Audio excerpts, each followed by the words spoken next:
अस्सलामुअलैकुम वरहमतुल्लाहि वबरकातुहू। इत्तेहाद न्यूज़ में आप सभी का खैर मकदम है। आज बड़ा दिलचस्प मौजू है। मुल्क में खासकर महाराष्ट्र का अगर तस्करा किया जाए तो असली हिंदू कौन, इस पर बहस जारी है। अभी अगर देखेंगे तो देवेंद्र फडणवीस भी अपने खुद को हिंदुत्ववादी कैसे है उसको साबित करने की कोशिश कर रहे हैं। असली हिंदुत्ववादी कौन, आखिर कौन है हिंदुओं का हिमायती। लिहाजा कल महाराष्ट्र के वजीर आला उद्धव ठाकरे ने भाजपा संघ परिवार पर चौतरफा हमला करते हुए ढोंगी हिंदुओं की तंजीम यानी कि जमात कहा और भाजपा ही असल में हिंदुओं का दुश्मन होने की बात कही। कल भी के मैदान पर हर तरफ भगवे परचम और अवाम का सैलाब देखा गया। एक तरह से भाजपा और संघ परिवार को चुनौती ही देने का इजलास शिवसेना की जानिब से रखा गया था। वजीर आला उद्धव ठाकरे ने भाजपा और फर्जी हिंदुत्ववादियों की धज्जियां उड़ाते हुए कहा कि हिंदुत्व का चोला पहनकर शिवसेना को लात मारने की कोशिश की गई, पर वक्त से पहले हमने इन्हें ही लात मार के भगा दिया। मुल्क की असल सिमत को बदलने का काम झूठा हिंदुत्व का नकाब पहनकर भाजपा कर रही है। वजीर आला ठाकरे ने किसी तरह का लिहाज न करते हुए गधों से मुआवजा किया और कहा कि अपने आप को हिंदुत्ववादी कहकर आवाम को भटका सकते हो, लिहाजा हमने पहले ही इन गधों का साथ छोड़ दिया है। मौजूदा सियासत में लोग कैसे अपना चोला पहनकर नौटंकी कर रहे हैं, इसकी भी मिसाल देते हुए राज ठाकरे पर निशाना साधा। जिस तरह मुन्ना भाई MBBS में संजय दत्त को गांधी जी नजर आते हैं, उसी तरह भगवा शाल पहनकर राज ठाकरे को बाला साहब नजर आ रहे हैं। और आखिर में मालूम होता है कि इसका जहनी तवाजन ही बिगड़ चुका है। खैर, इस तरह का उन्होंने हमला राज ठाकरे पर किया। अजान के मसले पर भी लाउड स्पीकर, हनुमान चालीसा का ड्रामा भाजपा और हिमायतियों की जानिब से किया जा रहा है। हमारा हिंदुत्व गदादारी है तो तुम्हारा घंटादारी है, लिहाजा बजाते रहो घंटा, ऐसा तंज भी उद्धव ठाकरे ने किया। बंबई को आजाद करने का ऐलान साबिक वजीर आला फडणवीस ने 1 मई को किया था, जिसका जवाब देते हुए कहा कि भाजपा की 60 नस्लों को यह मुमकिन नहीं हो पाया। तुम क्या करोगे? शहादत और मुजाहिदा के बाद मुंबई हासिल हुई है, तुम कहां थे जंग आजादी के दरमियान, और तुम्हारा क्या किरदार था? इस तरह से अंग्रेजों की चापलूसी करने की तरफ भी उद्धव ठाकरे ने इशारा किया। महंगाई बेरोजगारी पर भी सवाल उठाए और कहा कि महज 7 पैसे पेट्रोल महंगा होने पर भाजपा के कायद अटल बिहारी वाजपेयी बैलगाड़ी से संसद गए थे। अगर भाजपा अटल बिहारी वाजपेयी का नहीं रहा तो क्यों कहते हो कि बाल ठाकरे की शिवसेना नहीं रही? महाराष्ट्र में भाजपा संघियों की जानिब से हुकूमत को निशाना बनाने की भरपूर कोशिश की जा रही है। लिहाजा A-B-C जैसे टीमों को बनाकर मजहबी तशद्दुद को फैलाया जा रहा है। झूठे हिंदुत्व के ठेकेदार बाजारों में आ चुके हैं। शिवसेना ही असल हिंदुत्व के अलमबरदार है, ऐसा संजय राउत ने कहते हुए ये जो मौजूदा इजलास है 100 इजलासों का बाप है कहा। यह शिव संपर्क अभियान जो बांद्रा से शुरू होकर कुर्ला तक अवाम का समंदर है और इससे शिवसेना की कुव्वत का अंदाजा हो जाता है। अब शिवसेना मुखिया बहुत सारा बारूद लेकर दुश्मनों पर टूट पड़ने वाले हैं। कुल मिलाकर देखा जाए तो भाजपा वालों को सख्त अल्फाजों में एक तरह की धमकियां तो दी ही और धज्जियां बिखेर कर रख दी।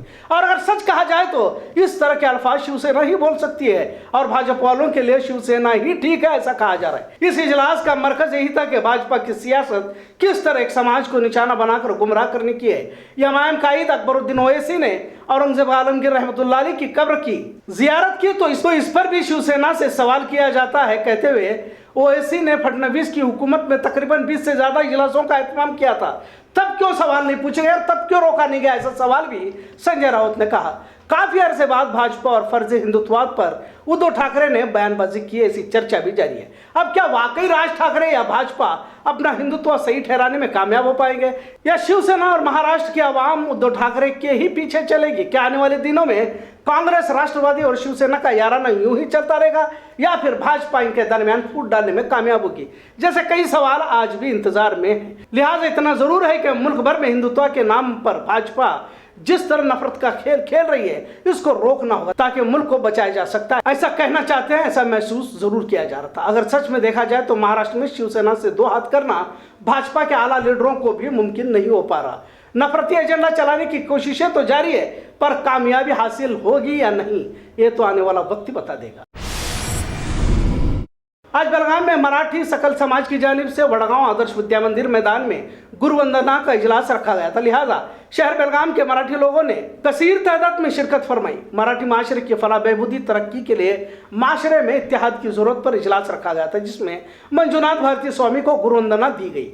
जहां पूरे मुल्क में हिंदू मुस्लिम नफरत का जहर घोला जा रहा है और हर जगह पर नफरती गिरोह सरगर्म होकर मजहबी तशद्दुद को और तनाज़े को खड़ा करने की मुकम्मल कोशिशें कर रहे हैं, लेकिन आज एक बार फिर मुस्लिम तंजीम जमातों की जानिब से सकल मराठी समाज के जुलूस में शरीक लोगों को पानी तकसीम करके भाईचारे की मिसाल को कायम करने की कोशिश की गई। वार्ड के कारपोरेटर रवि सालुंके ने भी इस वक्त मुस्लिम नौजवानों का शुक्रिया अदा करते हुए भाईचारा और गंगा जमुनी तहजीब को बढ़ावा देने की बात की। इस वक्त अमजद मोमीन, अशफाक गोरी, यासीन पटवेगार, हामिद बागलकोटी, राहुल नेसरकर के साथ तमाम हिंदू मुस्लिम भाई मौजूद थे। आज सकल मराठा समाज का ये इजलास और गुरु वंदना का इजलास काफी कामयाब रहा।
आज गुरुवंदनाच्या कार्यक्रमानिमित्त सकल मराठा समाजातर्फे भव्य मराठाची मोठी रॅली केलेली आहे।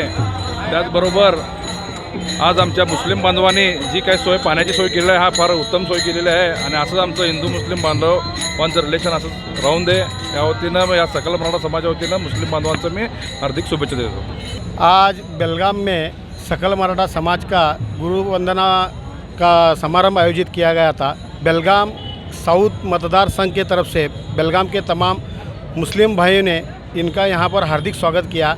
ऐसे ही हमारे नगर सेवक साहब जो नवी गली से आते हैं, रवि साळुंके जी, उसी के साथ हमारे मराठी मित्र जो हमारे साथ हमेशा रहते हैं, राहुल केसरकर जी, और तमाम मेरे मराठी भाई हमारे साथ यहाँ पर वाटर डिस्ट्रीब्यूशन के लिए इधर हाज़िर थे।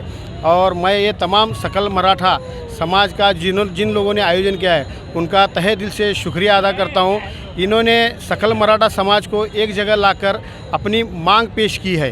ये किसी के विरुद्ध या किसी के अगेंस्ट नहीं है, ये सिर्फ अपनी मांगों को मनवाने का एक तरीका है जो एक जगह पर मराठा समाज को इकट्ठा करके इन्होंने आज बोला है कि ये हमारी मांगे हैं।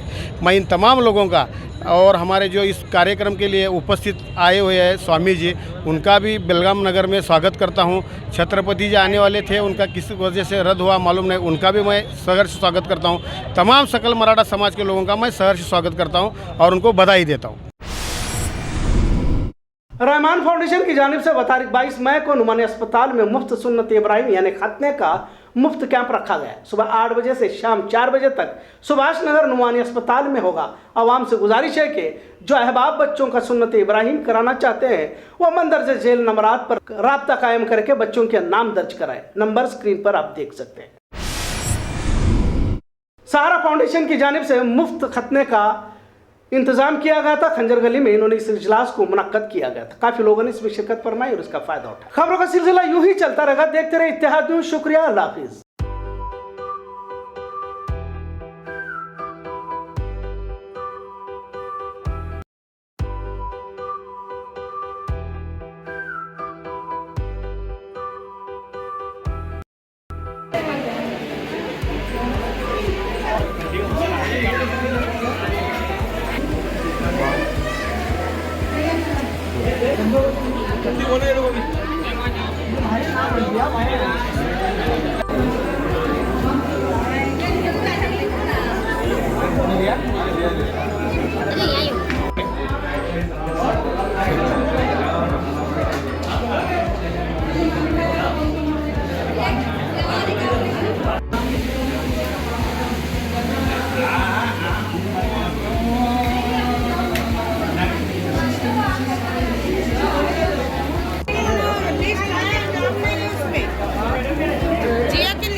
Assalamualaikum warahmatullahi wabarakatuh.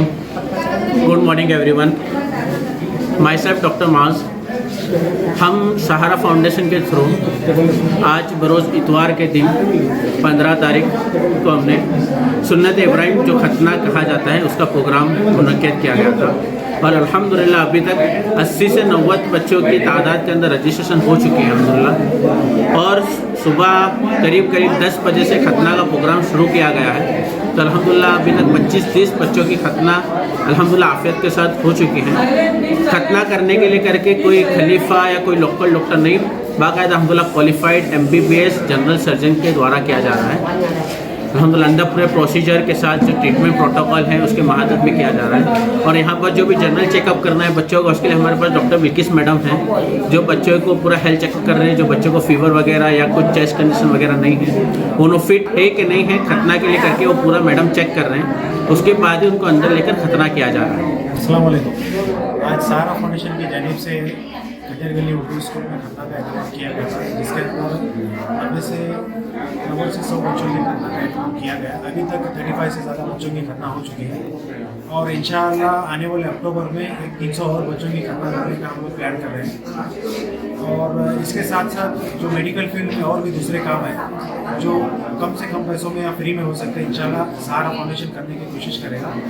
और जो भी हमारे ताल्लुके हैं, अगर उनको कुछ मदद चाहिए सहारा फाउंडेशन की तरफ से या कुछ कैंप करवाना है तो हम उनसे कॉन्टैक्ट कर सकते हैं। और इंशाल्लाह सहारा फाउंडेशन आने वाले दिनों में एक चैरिटेबल हॉस्पिटल का क़याम करने वाला है, जिसमें हम आवाम की सपोर्ट की ज़रूरत है हमें। आप हमें सपोर्ट कीजिए, इंशाल्लाह हम लोग कम से कम में या गरीबों का मुफ्त में इलाज करने की कोशिश करेंगे। मैं सपोर्टर हूँ और मैं उनका काम काफ़ी दिनों से देख रहा हूँ। आप बहुत फकीर रखते हैं और खास करके अंडर लोग हैं हर एक तरह से मदद करने की कोशिश करते हैं। ये कैंप मैं समझता हूँ बहुत ज़्यादा फायदा है लोगों को। सुन्नत बहुत ज़रूरी चीज़ है, इससे तहारत हासिल होती है और बहुत ऐसे कैंप बार होना चाहिए बरस में, ताकि ये चीज़ लोगों की तकलीफ न हो। ये जो सहारा फाउंडेशन की जानिब से आज खतना कैंप किया जा रहा है, ये हमने बहुत सोच समझ के इसको प्लान किया था, क्योंकि पिछले 2 बरस में जो लॉकडाउन वगैरह इसकी वजह से जो भी नहीं हो पाया खतना का जो इंतज़ाम था, तो इस बरस जब हमने ये शुरू किया तो हमने देखा कि बहुत सारे ऐसे बच्चे हैं जो ओवर एज है, मतलब 10 साल 14 साल ऐसे रजिस्टर हुए हैं। तो इससे आवाम की हालत हमें पता चलती है कि जो ये सुन्नत इब्राहिम है ये करने में भी लोगों को परेशानी पेश आ रही है। तो हम सहारा फाउंडेशन के जानिब से ऐसे बहुत सारे काम करना चाहेंगे, मगर आवाम से हमारी ये गुजारिश है कि हमारा साथ दें, हमारी हिम्मत बढ़ाएं और ख़ास करके यंग जनरेशन हमारे साथ में जुड़े। सहारा फाउंडेशन की तरफ से खंजर गली 1 नंबर स्कूल में खतने का इंतज़ाम किया गया है। हम तहे दिल से उनका शुक्रिया अदा करता है। अब तक 30-35 बच्चों का हुआ है। टारगेट है 90 से 100 तक टारगेट है। इंशाअल्लाह अल्लाह कामयाब कर दे।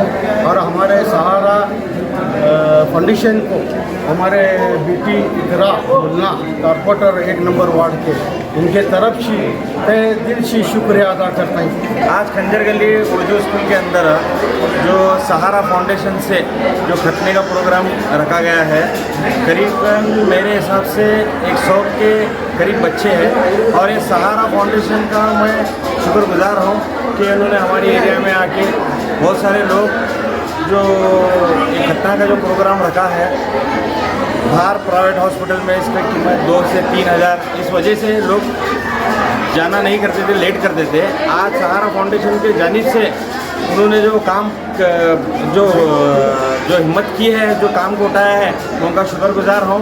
और इसके अलावा पिछले 2 सालों से जो एक्टिविटीज़ कर रहे हैं, जैसे उज्जवल नगर के अंदर है एक क्लिनिक है, 7 से 2 5 से 10 का ऐसा उनका टाइमिंग है, डेली उनका चेकअप होता है। उसके अलावा एम्बुलेंस सर्विस है। उसके अलावा डेंगू का 12,000 लोगों को उन्होंने ये कराया है। और उसके अलावा एम्बुलेंस सर्विस भी है। बहुत अच्छा काम कर रहे हैं और अल्लाह से दुआ है कि सहारा फाउंडेशन बहुत ऊंचे मकाम तक जाए और हम भी अगर फजल और जुबैर भाई कुछ भी अगर सहारा फाउंडेशन को हमारी ज़रूरत है, कभी भी आप हमें पुकारें, इंशाल्लाह हम मदद करेंगे।